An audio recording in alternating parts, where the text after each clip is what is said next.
ఇప్పుడు నేను వాంగీ బాత్ చేయబోతానండి. దీనికి ఆయిల్ ఒక 4 టేబుల్ స్పూన్స్ పడుతుంది. ఇప్పుడు నేను దీంట్లో 2 ఇలాచీలు, 2 లవంగాలు, 2 పట్టా వేస్తానండి.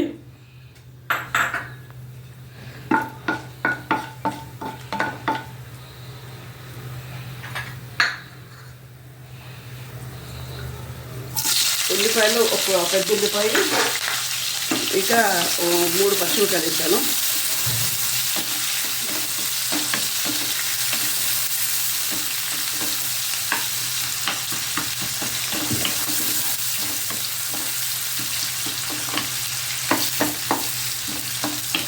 ఇది కొంచెం సేపు పెడతాను, అట్లనే కొంచెం మగ్గాలి కూడా, కొంచెం అలా పెడతాను. ఇప్పుడు మూత తీసి చూస్తానండి, అయిపోయినట్టు. ఇంకా ఇప్పుడు నేను ఒక 1/2 స్పూన్ అల్లం పేస్ట్ చేస్తానండి. ఇప్పుడు దీన్ని కొంచెం పచ్చిమిరపకాయలు వేస్తూ వేసేసి ఇప్పుడు 1 కప్పు వంకాయలు తీసుకున్నాను. అంటే 3 పెద్ద సైజు వంకాయలు, తర్వాత 1/2 కప్ టమాటోస్, తర్వాత 1/2 కప్పు ఆలుగడ్డలు అండి.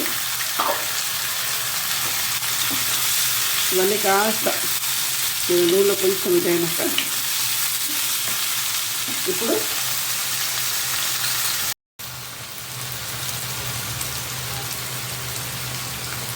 ఉప్పు వేస్తానండి.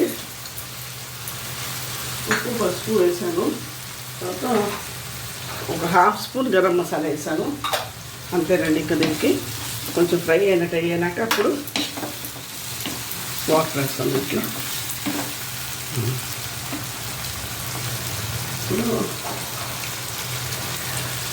ఒక టంబ్లర్ ఫుల్ వాటర్ అండి, అంటే 2.5 గ్లాస్ పట్టింది వాటర్.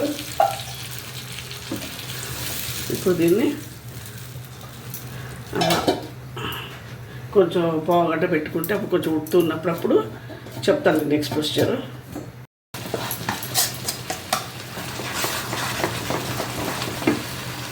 సిమ్లో పెట్టేసి కొంచెం కలుపుతూ ఉండాలి.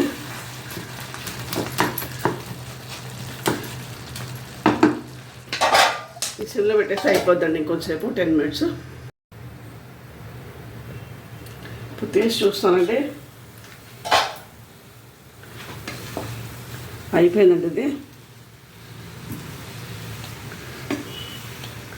అయిపోయింది. వాంగీబాత్ రెడీ అండి. నేను డిష్ అవుట్ చేస్తాను ఇప్పుడు.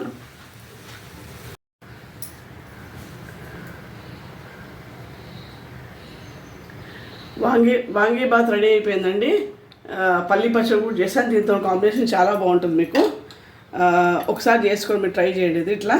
Please like, share and subscribe my channel. Thank you everybody.